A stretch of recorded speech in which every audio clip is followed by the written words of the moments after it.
Welcome to the High Performance Man podcast. I am your host, John Fayocavitz. On this show, I interview successful men who have built impressive careers in businesses, founders, CEOs, senior leaders, and professionals who have operated at a high level for years. We talk about what actually made them successful. So the goal is simple, to learn directly from men who have done it, so we can apply those insights into our own careers, businesses, and lives, and continue raising our own standard of performance. The show is sponsored by the Prime Performance Method. The Prime Performance Method is designed specifically for high-performing men who have achieved success in their careers, but feel like their body and energy have taken a hit along the way. We help busy professional men regain strength, lose weight, and feel younger without the long workouts, extreme dieting, or disrupting their demanding schedule. If you are a high-performing man who wants to feel strong and energized as you are successful, message me, John Fayocavitz, on LinkedIn. On today's show, we have Robert Smith, who is the owner of Smith Profits, where he provides business owners and professionals with the ability to earn extra $100,000 or more per year. Robert, thank you so much for coming on today. Thank you for having me, John. I appreciate it. Looking forward to it. Okay, my first question, Robert, is what do you believe is the biggest lesson you've learned so far in the success of your business? Biggest lesson for me, I learned years ago when I was 25 years old, starting out at John Hancock, and it was building authority. So I was coming out in an advanced markets team with the big three, Ford, General Motors, Chrysler, and I'm trying to book appointments with 55, 65-year-old men who are multimillionaires, very successful in their careers. And I even had one guy come right out and tell me, "You're 25 years old. I've forgotten more than you'll ever learn. What can you do to help me with my money?" And I was having trouble booking appointments. So I went to my general agent at the time, very wise man. I said, "How do I get over the hump?" He said, "You got to build some credibility, build some authority, go out and get your professional designations." And it took an average of 4 years. I think they give you up to 7 years to earn your CLU, CHFC back then. I had a young wife at home, brand new baby at home, didn't have time for all of that. So I just crammed it in, got it done in 13 months instead of 4 to 7 years. And Wow. received a commendation from the CEO, David D'Alessandro at the time. Nobody's ever done it that fast since then, and that was 1992. Nobody's ever done it as fast since. And I didn't do it to set a record. I did it because I needed to start booking appointments. And the funny thing is, just having those credentials after my name, I immediately started booking appointments because these executives knew maybe this kid knows more than we do. Maybe he studied harder than, maybe he's more focused, more disciplined. And I started to book and I started to get massive sales out of that. And it was a big difference maker for me. Wow. So just having the education that you went through real quickly in 13 months Mhm. started it. Yeah, and it was one of those things where I crammed, 4 years worth of experience into 1 year, 4 years worth of research into 1 year. But it was more than that. It was just the authority. And another thing John Hancock Company did was they had this book series called Real Life, Real Answers. And they'd send you out with a real big, thick hardcover book. When you'd meet with a client, you'd slam it down on his desk and it would make a thud. And they would realize that you knew everything inside that book and you came from a position of authority and you knew what you were talking about. They never read the book or they never read past the table of contents as far as I knew, but it was just the added authority that the book had. And I kept that in the back of my mind. And now that's how we bring authority to business owners, professionals, even CEOs of public companies, where they're in our books, they write chapters, they become #1 best-selling authors, and all of a sudden they're getting booked for TV interviews. They're getting into bigger conversations. They're at bigger tables. I hate to use that cliche, but they're Right. getting bigger business than they ever got before. They're selling more cases, but they're selling larger cases to bigger audiences with bigger wallets. Wow. Wow. Well, you knew right away when you started, you wanted what direction you wanted to go. Right. Yeah. Like, And they say stand on the shoulders of giants. So this was a big company. John Hancock at the time, my general agent, was one of the biggest producers in the country. I followed suit with him. And before I knew it, I was the biggest producer worldwide with several Fortune 500 companies just by learning from the people who knew what they were doing. now, how many years did you have your own business? How long did you have the Smith Profits? Yeah, Smith Profit's been since 2010. So we've been consulting for the last 15 years. Had a couple of car accidents, broke my neck, got healed from that, broke my back, had 15 surgeries. I'm going in for another one in a couple of weeks, and it curtailed my career. So I was with Hancock and 4 or 5 other big name Fortune 500 companies I contracted in, but I always had my own business, so my own private investment firm, partnering with those larger companies. And for a period of time, I was walking with two canes, and then I got to the point where I couldn't walk at all. So I had a couple of spine surgeries. Now I'm back on my Wow. feet. And so I've been consulting. So I know what worked for me, and I'm teaching other people. And it's not just coaching or theory, it's this is what I've done, and I'm helping them do it. So I don't tell That's them go out and write a best-selling book. I guarantee them they're in a best-selling book. I right. don't just tell them go out and book TV interviews. I book the interviews for them. So I hold their hand, take them all the way through the process. Wow. Well, that's great. That's great. Okay. My next question. Mhm. What do you think hinders a lot of men today from reaching their full potential? I think it's just self-doubt, which I don't understand because anything you put your mind through, you should be able to do. And if a formerly skinny kid from Livonia, Michigan can hit #1 worldwide with Fortune 500 companies, I think anybody can. And it's not just lip service, it's the truth. You just have the discipline, you do it. When I was 18 in Detroit, I changed more. I did more oil changes for Mobil Oil than anybody ever in the history of the world inside a 1 month period. And it wasn't because I wanted to get rich or I wanted to prove anybody that I could do it. It was just the fact that I was earning minimum wage back then and I was getting paid time and a half to do it, to work overtime. So I worked 80 hours a week or whatever it was and just cranked through. And I worked 30 days straight without a day off, 16 hours a day. Wow. And that's something you can do when you're young. Maybe when you get older, you can't do that. But I took the same thing to Coca-Cola when I moved to Florida. I was out in 95-degree heat, and I was emptying 2 trucks worth of Coke a day because we got paid commission. We didn't get paid by the hour back then. I don't know what they do Right. now, but it was how many cases you sold and how many bottles of empties you picked up. So it was straight commission. And I learned early on that the faster I unloaded my truck, I could have a chance to come back, beat everybody back to the plant, and then take a bigger load the second time or take another full truck and just dump it on pallets in the back room. And you'd make as much in 2 hours as you made in the previous 10. So that's how I got to #1 with Coca-Cola. And when you're a young person or a young man, you can do all those things, just sheer grit and just muscle Right. through. When you get older, you got to start to use your head a little bit and you start to use Right. strategy and plan your day out. You know what I think too is when you said self-doubt, I think a lot of people when they go on these social media right now is something, boy. It could be either Oh, yeah. positive, it could be either a positive or a negative effect on people. And when you said self-doubt, I think the first thing comes to my mind is distractions. Yeah. And you can easily get lost on the internet, or I can't tell you how many times, somebody asks a question and I say, instead of doing it that way, do it this way. You'll get 10 times the return. And the reaction is, okay, boomer. And I think it's hilarious because Oh, you're telling somebody something that's literally going to change their life and make them 100 times better overnight. And because you got gray hair, they don't want to listen to you, which is the dumbest thing ever. Because when I was 25, I listened to the old timers and they never right. steered me wrong. Never. Absolutely. Experience, you can't get experience. I mean, it's just, it's Can't everything. buy it. Yeah. Yeah. No, I mean, you can't put a price tag on experience. And today, the younger people, the younger men or whatever, may not see that. Okay. So Right. they stay where they are.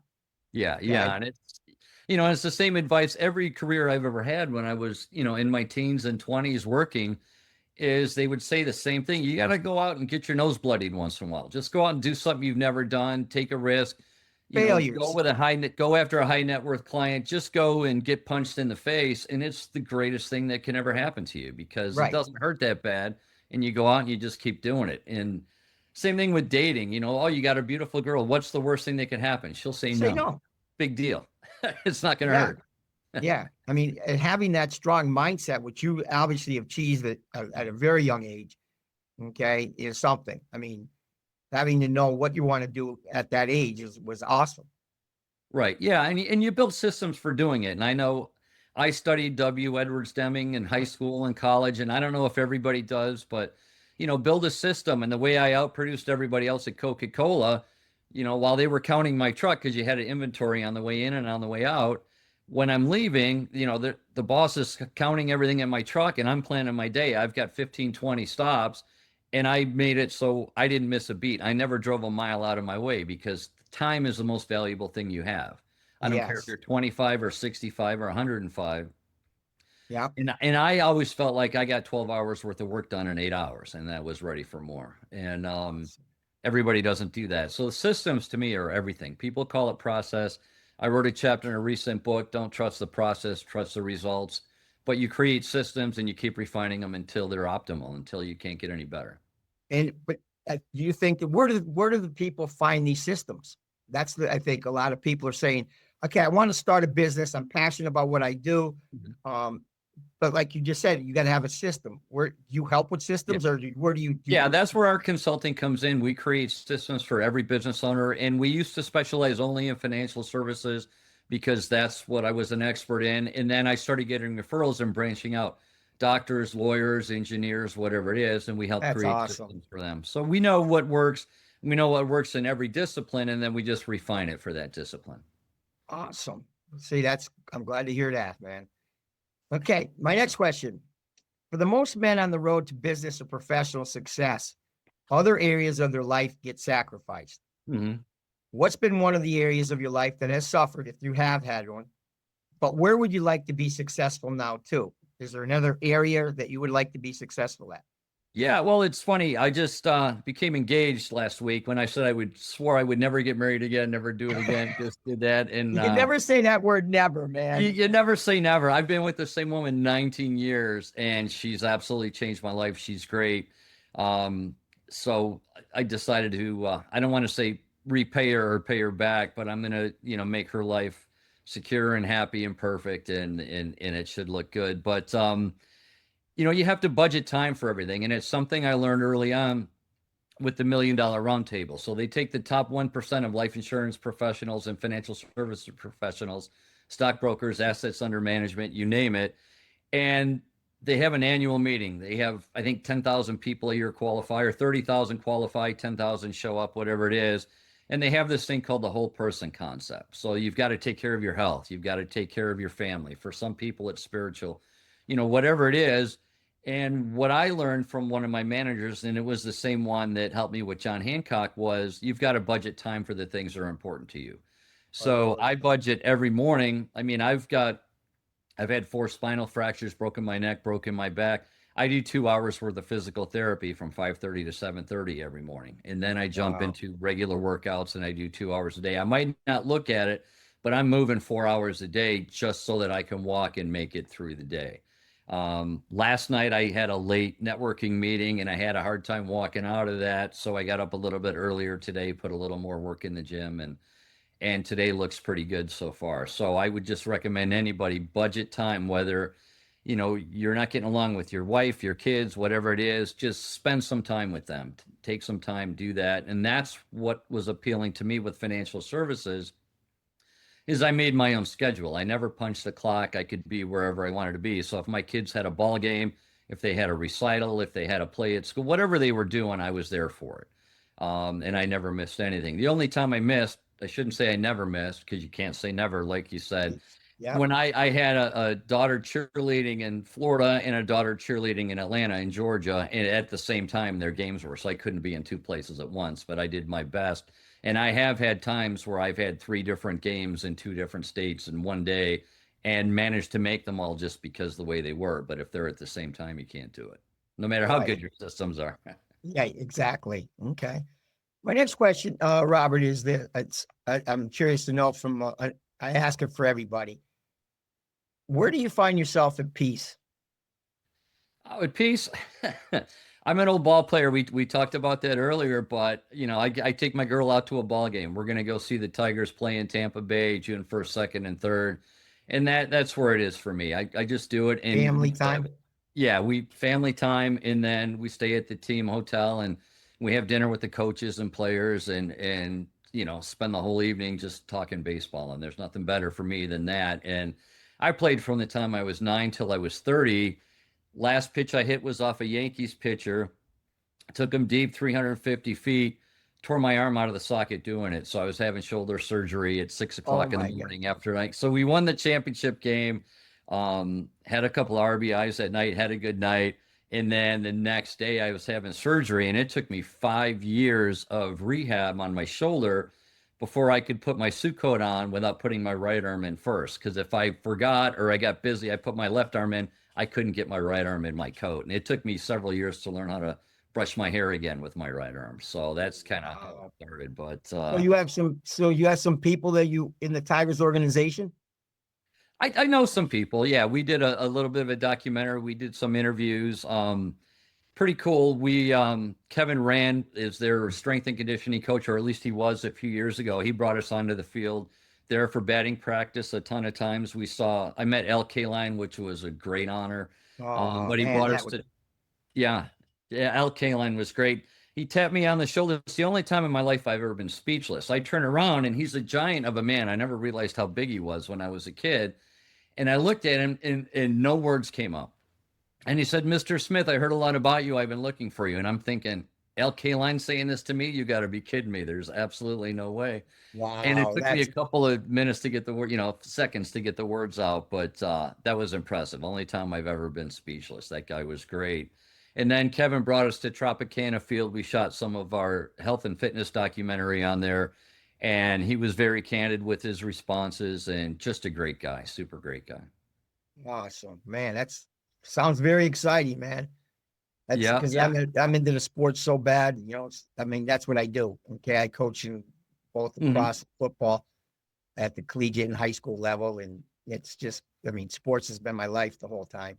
So Yeah, that's awesome. I've got one daughter who coaches high school lacrosse after she played for years and tore her knee out, couldn't play in college because of that. And yeah, she played 2 years, had never picked up a stick before, and led her team in scoring both years she played by a mile. She was ferocious. And my that's awesome. oldest daughter coaches track and field in middle school, coaches boys volleyball, and the kids are just great. My son was a star wrestler, so they're just great kids. And I've always Awesome. felt sports solves everything. My kids never got in trouble. They were just too tired. You go to school all day, practice all day, come Really? home, take a shower, do your homework. They didn't get in any trouble. What years were they What growing do you up? mean? What years were they when you had your kids in high school? And Oh yeah, I'll tell you, they played like every sport there is to play, or just about every sport from the time they were 8 or 9 up until they graduated high school. Then they were just year round. the And we reason I'm went, at because things are different today. yeah, oh yeah. I mean, kids today don't put the time and the effort in because I mean, like I said, I'm still coaching, and I get so frustrated and upset about the time and the commitment that the kids put in today. But they expect to play and they expect to start and they expect the accolades, but you don't put the time in. Yeah, I just don't get it because our coaches were different. And if you didn't put the time in, there's a nice spot on the bench for you, or get the hell off my team. Those were your Right. choices. Well, you Um, can't do that today. yeah, see, and I don't know because it's funny. My kids tell me the biggest problem they have, or my kids tell me as coaches, their biggest problem is not with their players, it's with their players' parents, and Absolutely. particularly the mothers, not so much the fathers, but the mothers are out of control. And Absolutely. I don't I know. could not agree more. Okay. And that's what's happening is the parents are running the institution, Yeah, and yeah, it's just it's sad. It's a sad case. So, yeah, but it is. I think Because And I I, think, I'm sorry, I think sports no, translates into leadership and business. So when I've done abs- all my hiring, I don't care what their resume says. If they played high school, college sports, I hired them. And because yes. they taught me two things: they had ambition, they had drive, and they knew teamwork. They could get along with others and they helped each other move forward. And I never made a mistake hiring an athlete. Never. Nope. I've made mistakes hiring 4.0s. I've made mistakes hiring people with a ton of experience. I've never made a mistake hiring an athlete ever. Nope. And that's the thing I try to get across to my athletes and my people I coach is that it's not just what I'm trying to do on the field, it's for your life afterwards. These things, Absolutely. they transfer for what I'm trying to teach you on the field and the practice and the commitment and the time it takes, to what it's going to be like in the real world. Yeah, yeah, absolutely. And I think there's nothing better to teach leadership than sports. I mean, my kids are just crushing. My youngest is she's in Walmart headquarters and she's setting she's in her fourth year. From day one, she's been crushing sales records, one after another after another. She took her division from eighth ranked worldwide in their product line to number 2, and they're breathing down the neck of number 1, which is Amazon. And they That's just awesome. crushed everybody, just crushing. That's God, that's great. Great to hear. Yeah. Okay, if you were to give one piece of advice to other men that are on their journey or starting out, okay, to being an entrepreneur or achieving success, what would that be? Do what works. A/B test. If you got an idea, hey, I like this process, I like this ad, I'm going to do this. A lot of people jump from one shiny object to another and nothing ever works. So just study what works. And I tell everyone else, look at it this way. I did a lot of sales consulting with stock brokerage firms, assets under management, life insurance firms. And I would tell them, don't ask some 25-year-old kid who's in his mom's basement because he's got a bunch of TikTok followers or he's got the latest system. Go with somebody who's done it before. And, we've hit number 1 with a ton of different companies, and we know how you can do it in any industry. And a lot of it's writing books, a lot of it's getting on TV. But the nice thing about the books we do with Amazon, we take screenshots where we hit number 1 rankings, and it's always amazing who's right behind us in number 2, 3, 4, and it's usually a recognizable name. The first book I did, Sales Genius number 1, we hit number 1. And at the same time, The Wolf of Wall Street had a book out with his straight line selling method. So in the United States, we were number 1. He was number 2. Canada, same thing. Australia, same thing. United Kingdom, we're number 1. He's number 2. And when I was doing sales consulting with financial service firms, I would always ask them the same question. Other than us, who are you looking at to train your sales teams? 100 times out of 100, they would say, we're looking at The Wolf of Wall Street. So I would show a screenshot where we're number 1, he's number 2, and I would ask the same question. Why would you pay twice as much for second best? Why would you do that? And they're like, okay, we won't. And they would sign up on the spot. When that book came out in 2018, I had 10 financial service firms that we pitched, and they were big firms, 15, 20 agents each. And I would ask that question, throw that screenshot up there. We closed 10 out of 10 in year 1. Just with that simple screenshot. It took like 30 seconds. And when it goes back to what you said before, authority. Yeah, and it's the authority. And I got nothing against the guy. In fact, I've never met him. I love him because he helped me close 10 deals the first year with it. And we've been closing deals ever since. I have no problem with that guy. And the movie's great. But, it's the same thing. And I have other books where, we come up against the father of economics, Adam Smith. We're number 1. He's number 2. I mentioned, W. Edwards Deming with systems earlier. We've got categories where we're number 1, he's number 2 or 3. He's the father of systems. And we've got the father of, propaganda, the father of PR, which is Edward Bernays. We've got a ton of screenshots where we're 1, he's 2, 3, or 4. And I've got somewhere all 3 of those guys are in the same one. So that helps me as the father of storytelling is what they call me, because we show you how to tell stories to get more sales, whether it's financial services or pharmaceuticals or whatever you're selling. It doesn't matter. Cars, for example. But it just brings you authority, and authority to me is everything. Right. Oh, great. Well, Robert, it's been an absolute pleasure having you on the show. I want to thank you so much for taking the time to be on. Your insights and the way you grew your business or being successful was awesome. Okay. I appreciate it, John. They can find me too, smithprofits.com. We're easy to find. You say whatever you want to say on there, because it's going to be we're going to edit this. We're going to give you a copy so you can put it on any platform that you want. You're awesome, John. Thank you. Whatever way you want to use it. Okay. All right. And as a reminder to everyone listening, this show is brought to you by the Prime Performance Method, where I help high-performing men rebuild strength, energy, and confidence without sacrificing their careers. If you're ready to feel strong in your body as you are successful in your business, message me, John Fayocavitz, on LinkedIn. Until our next episode, perform strong in all areas of your life.